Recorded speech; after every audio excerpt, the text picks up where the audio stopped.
Now that's been a little bit of time, I thought I'd give my final thoughts on the Cold War beta that happened over the previous 2 weekends, as well as the alpha and the progress they've made over the time.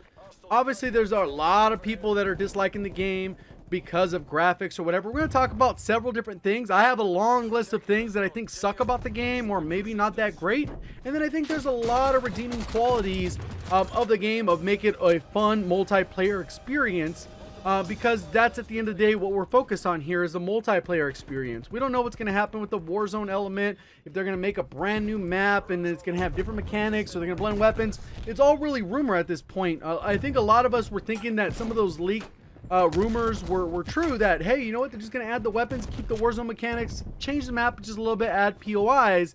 But it's looking a little bit more complicated with that, especially with that addition of that Dirty Bomb mode, where there was 2 maps which show accessibility to be able to be expanded upon and maybe have more players, the same way we saw with Ground War within Modern Warfare. So I'm going to go through a long list of stuff. If you enjoyed the video, let me know by hitting the like button. If you're brand new, want to find your way back more Call of Duty content, make sure you are subscribed with notifications on.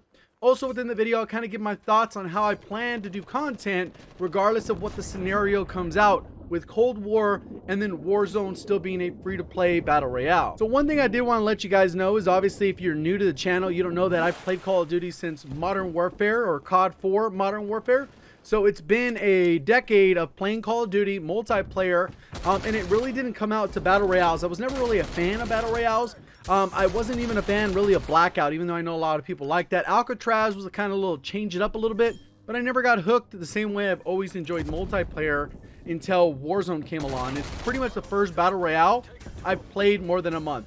Apex came out, didn't really enjoy it beyond a little bit of time. Fortnite, right when it came out, you know, had a little bit of that newness factor, but beyond that, I just kind of get bored with the battle royales until Warzone, like I said. So we're going to talk about some of the things I liked, some of the things I didn't like. Just want to give you perspective on my thought process. It's not just me, oh, you know what, I'm kind of new to Call of Duty, here's my opinions. Nope, I'm comparing it against a decade of Call of Duties that I've played for multiplayer. The biggest con, in my opinion, or is like a negative about the game overall, was the connections.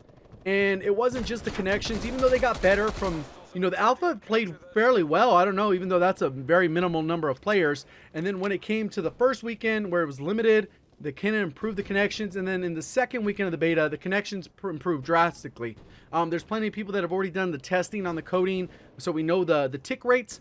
And the multiplayer 6v6 is generally going to be a 60 tick rate. It just means how information's passed between the server and the player and back and forth. When it comes to the other modes, it's more closer to 20, which gives you a very bad impression in terms of connectivity, because the server just isn't updating. And if you lose packets, you're losing a ton of information that is very valuable to make the game flow and, you know, smooth the way it's supposed to be. So hopefully we get an upgrade in that. Activision's usually pretty cheap on server stuff, so I don't see that changing much. But one thing I did want to touch on it when it comes to connection is a lot of this is being tied to skill-based matchmaking. I know some people are like, oh, another guy complaining about skill-based matchmaking, but it's really not that either.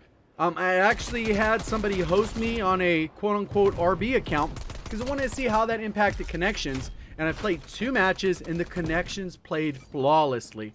I fired 4 bullets into a player, 4 bullets registered into a player. And it wasn't just that I was playing bad players, it's just the connection was phenomenal.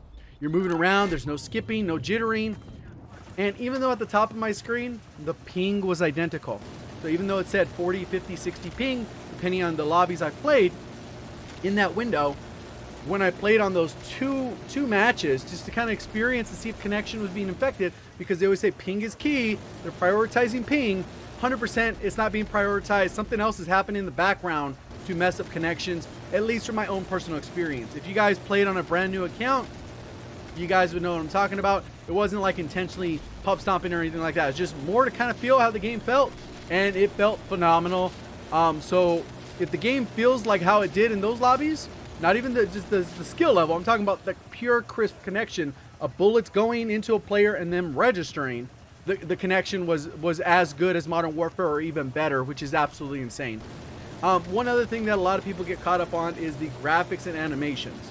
Keep in mind that if you did not play BO4, you don't realize how big of an upgrade it is, that the Cold War compared to BO4. BO4 was, a decent Call of Duty, very cartoony, but it did not have realistic animations or anything at all. Everything looked flat for the most part, even though it was very bright, vibrant, and colorful like a Treyarch game. It did not look like Modern Warfare. Modern Warfare is a masterpiece in terms of graphics and animations, but Call of Duty's never really been about graphics. Even when games were significantly more polished in the graphic department, in the overall realism, and all these other things, even Battlefield was at the top of the game in terms of graphics, it looking good, the tick rate, but people still play Call of Duty just because the overall arcade feel, arcade shooter feel. And I think this game captures a lot of that, despite it having worse graphics than Modern Warfare, which even if it looks significantly better at launch, it will not meet Modern Warfare expectations just because they've also kind of gone with a different design choice. So I think if you get caught up on that, you know, it is what it is. I think they are a part of the game. They're still better than BO4 and pretty much every Call of Duty that ever came before Modern Warfare, which says a lot. Obviously, just Modern Warfare is kind of so high up on a pedestal in terms of graphics and animations. It's just ridiculous. The other issue I had was the overall map design. So the map design, one of the biggest issues with it is they've kind of gone towards a traditional 3-lane map, but the scale of the maps don't seem to match the player counts. Cartel was set up, if you played it in the larger mode, 12v12 and 6v6, they drastically played different. I felt like 12v12 was okay some matches, but sometimes it felt like too many players, and 6v6 felt like not enough players. So I would love to see it if there was a 10v10 playlist, but that's not practical if you design your maps for 6v6 or 12v12, right? Also, when you get into Satellite, it felt like it could be a 8v8, 10v10 type of map. Very similar to what I'm talking about with Cartel, because it is very large. Obviously, there's a lot of dune space that kind of covers it up. Most of the action's in the middle where the B flag was. And then the only one that really felt and played like a solid 6v6 map that the pros will probably end up playing when it comes to the map choices during the CDL was probably Moscow. Just because the overall design, it flowed well for that players. And if they're going to 4v4, you can't be having maps like Satellite or Cartel. It just doesn't seem like very CDL type maps. Then when you get to the larger maps like Armada and Crossroads, far too large area and not enough players. 12v12, the fact that you could put that on Cartel or Armada, it just doesn't make sense. The spawns are a little bit wonky. Those always tend to get fine-tuned. At least they're using systems that have worked in the past, like we've seen in World War II, BO4, those types of spawns, not the Modern Warfare spawns, which are atrocious. So hopefully they're going to fine-tune those, and we'll end up with more improved spawns. They're typically crappy in the beta just because it's kind of hard for them to predict where the flow of the map is going to be. Obviously, in their own little controlled testing, they already kind of ideas of how they're supposed to be played. But then when you give them to the public, they play them completely different. So the spawns end up getting challenged a little bit better, where they have to figure out, hey, let's fine-tune this so it could be a little bit better for the player. So I'll love to see that happening. I just think the map design, I think 6v6 just doesn't really cut it. Maybe 8v8, 10v10 would be a little bit more practical for those maps. Obviously Moscow, like I said, but we got to see the whole lineup. We're going to have Firing Range, Nuketown, all these old maps that are being brought back. Hopefully they're redesigned a little bit, not just up the graphics. So we'll see. That's kind of lazy in my opinion, but if you bring back maps people like, then you tend to enjoy the game. So I don't know, those are the ones that I enjoyed most when it was BO4. I felt like the hip fire was a little bit non-existent or inconsistent. You know, you could put on the laser sight on a sniper and you could hit hip fires relatively easy. Kind of with the Koshka, if you put the double laser, you can hit no scopes pretty easy. That was kind of how that laid out. But with other weapons, even like SMGs where you think it would dominate in the hip fire, it just was very inconsistent. Sometimes the bullets are registering, sometimes they're not. Again, that can go back to connections. But I feel like compared to Modern Warfare and compared to BO4, the hip firing was like atrocious. You could barely even see the hip firing little markers on there that are on the screen to give you kind of a little bit of guidance. Just doesn't seem right. I also think the balance of all the weapons is actually pretty good. I think one of the biggest reasons why a lot of people lean towards the SMGs, especially on the 6v6 maps, is not necessarily their damage, because their damage is pretty good at close range. It kind of drops off a little bit, just a little bit at range. But the biggest issue is the discrepancy between movement. When you use an LMG or a rifle, you feel like you're in mud. You using an SMG, you're flying across the map like you got no stock in every attachment that's going to help speed you up. So I really think they need to close that gap a little bit, because right now it's a little too wide. And I think when you close the gap, either speed up the rifles and LMGs just slightly along with the sniper rifles, or you bring the SMGs down, or a combination of both. You're going to end up with a very balanced game, because as far as damage profiles and drop-offs, all the TTKs of the weapons are right around 300 milliseconds, which is very competitive as far as damage, ranges, and rate of fires, all that. So it's pretty solid, I think, in terms of lining those up as far as being competitive and balanced. Next one up is visibility. I know that visibility is a huge issue with this, and I don't know exactly what the issue is. Obviously, there's only one blur setting, whereas in Modern Warfare we have multiple. The other part is the way the head glitches were. The bodies don't line up with the character models. Like, this much could be showing of the person's head, literally this part, and somehow they can land every bullet. It's like, how if my gun's down here? It just doesn't make sense. Call of Duty's had this issue in the past, but they generally fix it. So it's like, why don't we fix it right away? The other part is, I know a lot of people brought it up, not necessarily one of my concerns, but everyone on the map could be any operator. It's not like we have two divisions or two teams, even though there's literally two teams on the map. The characters look the same. All of us can pick the same exact character, and literally everyone will look identical. And the only way you'll be able to tell friend or foe is when the red or the blue or whatever color settings you have pop up above the player's head, which is not the best, but obviously when you have different factions, people get used to that, and then they get a little more comfortable. So maybe developing and expanding that a little more. I think they've already kind of designed the characters they want, so I don't see that as a viable option, but who knows? Maybe they go out of their way, they up the variables, and maybe they change the colors on the characters so that those ones, hey, those are bad guys and those are good guys. To tack on to that, characters can be incredibly difficult to see. I know Exclusive Ace did a full video of this where he gave some some screenshots literally showing, hey, look, there's a player on my screen, can you spot him? Literally you can't see it. It just blurs into the background, kind of fades in, because the character models look like a lot of the colors of the map, so it just blends in too easily, and definitely closes that skill gap, because if you can't see a target, then basically whoever the person was standing still has the advantage, which basically means the lower skilled player has the advantage, unless you want all skilled players just to stand still, which I don't really think that's very practical. The other part was the matchmaking. So obviously during the alpha we had it where the matches tend to stay intact. We had some map voting, which was all good concepts here, but because you have that multiple playlist where you can choose TDM, kill confirm, hardpoint, you really mess things up where you have to split that up, and then now you have to create a new lobby every time. Some of the matches seem to stay intact, which is okay, but as soon as you left the lobby because you were like, hey, you know what, I won't want that map, you join again, 9 times out of 10, you're thrown into a match in progress. It was sometimes close to the end, sometimes you're getting completely destroyed, there's enemy chopper in the air, they got multiple UAVs, it's like, what the heck, how am I spawning into that? That's not enjoyable by any means, especially if the gap is so large. It's not like your contribution is going to help turn the tide. It's like 350 to like 87 in Dom. It's like, it's not going to happen.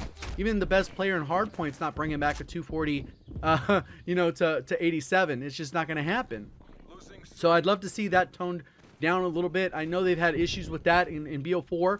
Join you a match in progress into TDM, like when the score's 80 to 55, there's only 20 kills left. It's like, damn, if I got every kill, it's only 20 kills. It's not very many. So we'll see how that kind of balances out. I really hate joining match in progress. Just kind of waste your time, because then you just leave the match. It's not even long enough to get like 5 kills sometimes. It's ridiculous. So hopefully they cut that back a little bit. I know they're not going to change this next aspect, but they're bringing, you know, obviously back mounted turrets, as well as turrets on vehicles, and then the tanks and the little boats. And I think a lot of that has to do, personally, I think that's the Sledgehammer Games influence. If you guys remember back to World War II, there was several locations where there were mounted turrets, and nobody asked for that. On Gibraltar, we had a one-sided mounted turret, which made no sense. On Arden Forest, we had a mounted turret that made no sense. On both sides, they kind of looked at each other almost, and it's just ridiculous how powerful they are, and they tend to ruin the flow of the match. Obviously, Battlefield has been wildly successful for having, you know, skilled vehicles, and I say that because there's a significant difference. If you've ever tried to fly a Harrier or a tank in Battlefield, it's significantly more difficult and more challenging. There's way more involved than just point, shoot, 100% accurate, you get tons of kills. I know not all the cases, depending on what Battlefield you're talking about, but they're a little more balanced so that there's a little bit more dynamic, and people have different roles. Versus in Call of Duty, everyone has a gun, and some people choose to have launchers, some people have nades. It's not really that force dynamic, so it's like the vehicles just allow people to sit in them and really not do much other than be annoying. Obviously, you can go out of your way, but then you might get 3 or 4 deaths just trying to get close enough to them. So I'm not a fan of those. I think they need to be nerfed into the dirt, and the only thing that we need on maps is the vehicles for transportation. So I'm fine with quads, fine with boats, I'm fine with that little motorcycle, I'm fine with all that type of stuff. As long as it doesn't have mounted vehicles, or the vehicles are incredibly weak, they're almost not worth using other than for transportation. Another huge issue, which is going to be a concern for the communities, particularly the free-to-play community. If we ever have the free-to-play part of this game, if it ends up being a Warzone element, we don't know what that is yet. They haven't told us. They didn't even tell us about Warzone until like a couple weeks before it came out back in March. But with this, they already have a free-to-play issue, which is the hackers. I didn't run into a single hacker, and then you get into the open beta where it's open to PC players, and all of a sudden they come out of the woodworks, aimbotting, instant like wall hacks, and the clips shown galore of how broken it is. It's not just, hey, aim assist, because aim assist is broken in this game too. Completely needs to be nerfed into the ground because it is way too strong. And this is coming from a lifetime long controller player playing originally on a Nintendo with the 2 buttons, you know? Going back all the way then controller. I've never really been a PC player. Can I play on PC with keyboard and mouse? Yes, but controller is where I'm more comfortable because that's what I've done for the past 20 plus years. So the hacking situation needs to get wrapped up.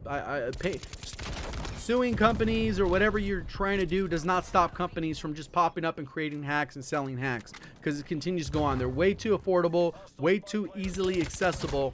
They just need to put an anti-cheat in place to block players instantly. Like, detect anything funny, boom, anti-cheat detects it, you're out of the game. Nobody should be running to it. Free players, let alone the paid players that are paying $60, $70, $80, $90, sometimes over $100, depending on what region of the world you're in. It's absolutely ridiculous. It needs to be fixed. So the issue with aim assist is it's far too strong. It tracks through objects. It actually does more work for you. And a lot of times the keyboard and mouse people that have complained about aim assist, this is like legitimate concerns why you should be complaining about it. Because typically what you get in most Call of Duties is not this super strong aim assist. Even Modern Warfare, I don't feel like it's super strong. Maybe it's slightly a hair stronger than some other Call of Duties, but in general, we're not getting the super strong aim assist that Fortnite dealt with, where literally you L1 and it automatically drags your screen almost like an aimbot. We're not getting that in Call of Duty. It just doesn't happen. That's not how the aim assist works. We're also not getting the same one as a campaign or zombies, for example, where you just ADS close to them and it snaps to the center of their body. That's not what we're getting in Call of Duty. That's just not how it works. We normally get some kind of slowdown where essentially what it's done is decelerating your sensitivity. So if you normally play on a 12-12, when you drag it near the enemy, it automatically jumps down to a 7 where it's more manageable. In reality, you could probably play with 0 aim assist, but your sensitivity would have to be like a 3 or a 4 or even lower to accommodate for that. Not necessarily the recoil, but more the being able to track players. But then this game plays a little fast, and they've tuned the movement a little bit, which is a plus. But besides that, aim assist is a little too strong, and it's to the point where it kind of removes any kind of skill gap that existed with aim assist before. And it feels like everyone is a good player, but in reality, it's like the game is doing too much of the work. And that's what I noticed. Literally, if you don't control the analog stick at all, you literally, as soon as you get on the person, you just fire, and the gun will just track them and do all the work without even controlling, which is so weird, because if I'm adjusting for where in my head I'm used to muscle memory, controlling recoil, adjusting with the player, I'm literally knocking myself off the target. So the more skilled you are with being able to use a traditional aim assist, the worst kind of player you're going to be in terms of accuracy, which is kind of an adjustment that I'm not interested. If it stays at that level, I would just switch to keyboard and mouse. So because there's no point in even trying at that point, the game's going to do everything for you. I'm not a fan of that. That's a lot of negatives, right? I'm sure there's others. I'm sure you guys have plenty of feedback. That's tons of stuff that I think are issues. The only really game-breaking issue out of all that stuff is really the hackers, in my opinion. I think all the other stuff I could deal with in short bursts or mix and match, because the pros drastically outweigh all the issues that I had with Modern Warfare that were specifically designed to cater to the lowest skilled player and bridge that gap between somebody who has tons of experience and somebody who has very little experience, to bring them closer together so that their effort, time spent, experience became less relevant.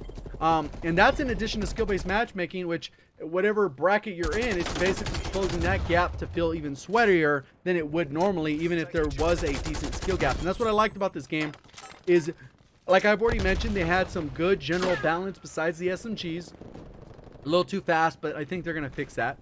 In terms of TTK, I feel like it's right at the right level. I know a lot of people felt like they modified the TTK from the alpha to the beta. It really comes down to connection. The number of shots required to kill a player with a 150 health and the rate of fire end up being mostly around 4 to 5 bullets. Versus in Modern Warfare, it's usually about 3 to 4 bullets, depending on the gun and the range. A lot of variables. So it's really, in addition, like most of the part, it's only going to be 1 bullet more, which really isn't a huge difference in TTK, but is enough to increase the skill gap where you could take on multiple players if the connection was functioning properly and you weren't getting some weird funky aim assist. Perfectly enough time to take on multiple players, but not so much that you get into a situation where you take out one player and you're basically screwed because you can't kill the rest fast enough. I think it's tweaked at that perfect balance right around 300 milliseconds versus the 225 to 240 milliseconds, 200 milliseconds that sometimes you can get in Modern Warfare. And that's not even including headshots. You can get even faster TTK. You land the headshot because the headshot multiplier is pretty decent based off overall feel of the game so far. The other thing I like they've done is they've changed the streak system. Unfortunately, I mean, that's a pro and a con. I'm not really, I mean, I think the new system's okay, but it's kind of like one of those things, like if it wasn't broke, why fix it? Like why try and change it? Obviously, score streaks I'm a fan of because that incorporates like objective gameplay. Whether you're going to sit on a dom or hard point, you should get rewarded for that as any kind of player. But the problem with the requisitions type being built in, obviously lower skilled players aren't going to get a chopper gunner every game. But there are just ways like, why is that even in the system? Just prioritize score. You go on this score streak, then you're good. You get the score streak. But either way, I'm a fan of being able to call in multiple streaks in one life. If you end up on a 15, which is still a small percentage of players, if you end up going on a relatively long streak, you would at least like the option to maintain that streak by calling in another UAV, being able to chain together streaks for your next streak, so you get a little bit more variety in there. Versus like in Modern Warfare, it was like, cool, I set my highest streak to an 8 because I set up the VTOL, and then literally now it's time to die. So I can get streaks again and do it again. Let me go on an 8, die, go on an 8, die, go on an 8, die. And that's the process for Modern Warfare. So it highly encourages you or decentivizes you to actually go on a longer streak because they don't want people to feel bad when you get on a 20 plus, 25, you get a nuke, or 30 or whatever. They don't want you to do that. They really, you know, advise against that. So there's no incentive to actually improve beyond getting 8 kills in one life. This has changed up a little bit because maybe you're going for a certain number of medals. I want 5 unstoppable medals. I want a ruthless. I want a bloodthirsty. Whatever, wherever your skill level is, you are incentivized to not die as often. Movement, I think the movement is actually rewarded because if you can actually master that slide, you can take advantage of it. There's no tag sprint, so you don't get punished for the ADS speed. A lot of times when skilled players take advantage of the tag sprint because they're just trying to move a little bit faster, move around, and then what ends up happening when you get into a tag sprint, your ADS speed is significantly slower than if you were just standing still. So you get punished heavily in Modern Warfare for moving. This game, you don't really have that same punishment. You just have your regular sprint out time. You can slide, and obviously the hip fire is not great, but you can slide around, use your mobility, dodge shots, ADS, and then you're good to go. So movement is actually encouraged, which actually helps to speed up the pace of the game, even though technically the overall movement is slightly slower than Modern Warfare, which is kind of counterintuitive. You think, man, this game feels so fast. But in reality, it's very slow compared to Modern Warfare in terms of actual movement. Unless you change your FOV, then you feel like, damn, I'm zooming because you're on console. So you get that option. Mounting has been removed. Something that lowers the skill gap completely. We saw in our mounting video that there's several weapons that you can almost completely remove and have like basically 0 recoil. That is a crutch style thing where somebody who can't actually handle recoil, or maybe they wouldn't been able to hit as many shots as they were able to just mount up, hit, beam like a laser, versus without mounting, you have to actually control that recoil, especially at far range. So it actually increases the skill gap because the game doesn't have to do as much of the work for you. You have to do it for yourself. Ghost also encourages movement. It does not work unless you are physically moving. Obviously, you can stop for a short period of time if you're going to be climbing a ladder or some other, you know, nuances to it. Where, you know, if you have disarming the bomb, you could disappear that too, I think, or you're planting the bomb. but the key is that it doesn't work 100% of the time. And I think that's one of the biggest issues with Modern Warfare and Infinity Ward games, is unless you have an advanced UAV, you're not going to show up on the minimap ever unless you just fire your weapon unsuppressed. But typically, if you're going to want Ghost, you're going to go with the suppressor. And they've kind of balanced that out. And they've kind of even balanced out the perks. If you notice, a lot of the perks, they allow you to stack them, but you got to sacrifice one thing or another, so it kind of balances out. You can have Dead Silence or Ghost. Decide to go with both, now you're missing up on attachments or missing up on an extra lethal, or you can't run overkill, which is, you know, kind of like that wild card. So you get a lot of variety there, flexibility. We'll see how it kind of gets balanced out. But personally, I'm such a fan of requiring movement, because the more you camp, the less you're getting involved in the action. And you should be visible, because obviously if you're standing still ADS, you have a huge advantage. The enemy should at least know where you're at. Sounds, right? Some people had a problem with the sounds because, you know, they're used to the fidelity, the amazing sounds of Modern Warfare, the realistic sounds, the gunfire sound like real fire, the bullet casing hits a wall, you can hear that, the metal reverberate, you know, when it hits the ground, you hear it clink. Like, people really care about all that stuff. Personally, I don't care about any of that, because one thing is it's cool for immersion when I'm playing campaign, but in terms of actually multiplayer, it just makes the game so loud. Like when you take these off after you're done playing, your ears are ringing. It's like, damn, game is super loud. Even though this game doesn't have as good a fidelity when it comes to the audio, that the difference in the audio levels allows you to hear footsteps significantly better, more consistent. And that was one problem with Modern Warfare, is a lot of that quality audio drowned out footsteps and other subtle noises that just made it trickier to hear and really hurt your ears for some players, especially when they would take off their headsets or just listening to it. It's just way too loud. So I think there needs to be a balance there. The audio could be better, obviously, but I think it's at levels where you can actually hear the game, which in my opinion is the whole point of having audio in the game, is to be heard. I really like that they updated the Gunsmith. It's actually funny, I went to BO4 the other day because I was playing some zombies, and what you notice is like the weapons, they only go to like level 16, you know, they only have like 10, 12 attachments. Not a lot. You got very limited options. You got one grip, you got one stock, one laser, and that's it. I mean, one mag, maybe two mags if you're gonna have fast mags or extended mags. But you're very limited on attachments. This one is kind of expanded on the Modern Warfare Gunsmith, but it's more accurate. It got rid of all that BS that was full of lies, where it basically tells you it does stuff and it doesn't, or omits stuff completely so you don't even know what certain things do. Like some people like, I didn't know that no stock like made your hip fire tighter. That makes no sense. Running a shorter barrel tightens up your hip fire too? What the heck? All these hidden stat bonuses, which or negatives that people just weren't aware of. Oh, that messes up your strafe speed? I had no clue. Oh, that, you know, so I'm glad they fine-tuned it so they're actually using data that is actually hard-coded to the game. There's still gonna be a ton of information we gotta figure out that maybe can, you know, min-max a class setup, but they've simplified it to the point where it has that earlier COD or every other COD feel. But it gives you enough variety so that you can still pick and choose to make the weapon the way you want, with accurate, defined detail, without nearly as many negatives as Modern Warfare brought. So I think they listened to community feedback, even though the weapons don't look as good, you know, in terms of graphics as Modern Warfare did. I think the overall Gunsmith is a huge upgrade in terms of the user being able to understand what's going on with their weapon and with their class. I think that was a majority of my, you know, positive and negatives. Overall, when I have to combine everything, I would say that as a multiplayer experience, which that's what I'm grading this on. We don't know what Warzone's going to look like. We can't compare this to Warzone because Warzone is a battle royale. You compare the battle royale to other battle royales like Blackout, you know, Apex, PUBG, H1Z1, whatever other battle royales are out there. When it comes to multiplayer, you're only comparing it to the core multiplayer experience. And personally, I think that despite some of the flaws that the game has, I think it's much closer to the 6v6 experience that I enjoy in Call of Duty. Modern Warfare kind of went completely off the rails for me. They took about 10 different steps to lower the skill gap besides having skill-based matchmaking. Even if this game has strong skill-based matchmaking, in my opinion, it's still going to be a better 6v6 experience because I have played COD for a while, and I have a general idea of what I like to have in a Call of Duty. Modern Warfare didn't, you know, really feel that itch.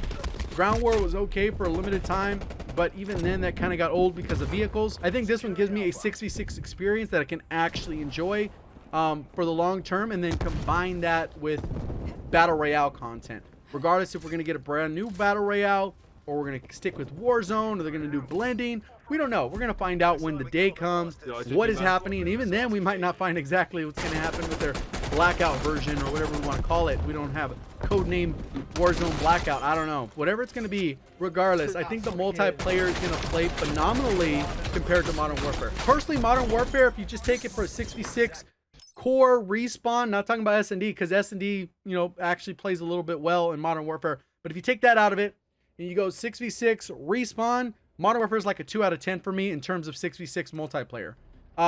This one is already like a 6 or a 7, and it has tons of up potential just because of how they decided to balance the game. And obviously that's my opinion. I'm sure plenty of people have other ones out there. If you enjoyed the video, learned something new, please do me a favor, hit that like button. If you're brand new, want to find your way back for more Call of Duty content, just make sure you subscribe with notifications on. If you just haven't yet subscribed, probably a good chance to subscribe if you made it to this point in the video. Appreciate all the support on the channel. Thank you for watching. As always, have a great day.